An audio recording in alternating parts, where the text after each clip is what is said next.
మన ఆవేదనను కూడా దేవుడు మన ఆశీర్వాదానికి వాడుకోగలడు. మన దుఃఖాన్ని కూడా దేవుడు మన ఆశీర్వాదానికి వాడుకోగలడు. ఇప్పుడు ఏడ్చుచున్న మీరు ధన్యులు, మీరు నవ్వెదరు అంటాడు లేఖనాల్లో. ఇప్పుడు మీరు ఎదుర్కొంటున్న పరిస్థితులను బట్టి ఏడ్చుచున్న మీరు ధన్యులు. మీరు కూడా నవ్వుకునే రోజు ఒక రోజు ఉంది అంటాడు ఆయన. హ్యాపీగా ఫుల్గా ఊహించం మనం. మన కన్నీళ్లు ఆనంద బాష్పాలుగా మారుతాయని ఊహించమనం. మన కన్నీళ్లు ఆనంద నాట్యంగా మార్చబడతాయని, కానీ మార్చబడతాయి. ఊహించమనం. రాత్రంతా వల విసిరాం, ఒక చేప కూడా పడలేదు, ఖాళీగా ఉంది, నాతోనే ఖాళీగా ఉంది. ఊహించాం, మరుసటి రోజు సమృద్ధిగా రెండంతలుగా నింపబడబోతుందని ఊహించాం. సీమోను ఊహించాడా? ఆంద్రే ఊహించాడా? యేసు ఎరుగును. ప్రస్తుతం ఉన్న ఖాళీని చూసి నువ్వు కృంగిపోతావు. కొన్ని గంటల వ్యవధిలోనే సమృద్ధిగా ఒక ధోని కాదు, 2 ధోనిలు మునుగునంత దీవెన నువ్వు అనుభవించినప్పుడు ఇంకేం చేస్తావు? పేతురు ఏం చేశాడు తెలుసా? ఏం చేయలే. చాలా థ్యాంక్స్ ప్రభు అని చేపలు అమ్ముకొని వస్తా ప్రభు అని పోలా.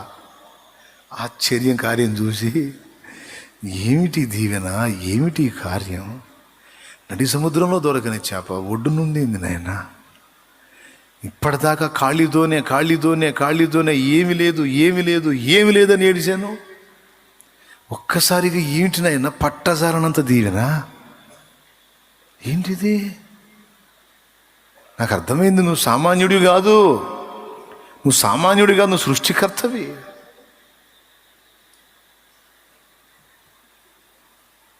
నేను అనర్హుడు, నేను పాపాత్ముడు.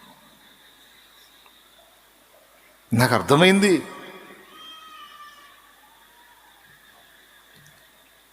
నువ్వు నన్ను గమనిస్తున్నావు, నా నుండి నువ్వేదో ఆశిస్తున్నావు.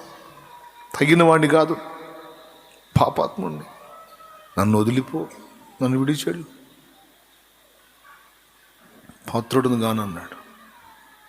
బాధపడవాక, మనుషుల్ని బట్టు జాలరిగా చేస్తాను రా అన్నాడు. ఇక మీదట నీవు మనుషులను పట్టువాడవుగా ఉండు రమ్ము అన్నాడు. ఆ వాగ్దానం అక్షరాలను నెరవేర్చాడు పేతురు లైఫ్లో. అక్కడ విస్తారమైన చేపలు ఇచ్చిన దేవుడు విస్తారమైన ఆత్మల్ని కూడా మీరు గమనించండి. అపోస్తల కార్యము పేతురు ద్వారానే విస్తారమైన ఆత్మల పంట జరిగింది. హల్లెలూయా. పెంతెకోస్తు పండుగ నాడు పరిశుద్ధాత్మ అభిషేకం కుమ్మరింపబడ్డప్పుడు ఒక్క రోజే 3,000 మంది. పుట్టినది మొదలుకొని కుంటివాడైన మనుషుని స్వస్థపరిచినప్పుడు ఒక్క దినమంది 5,000 మంది.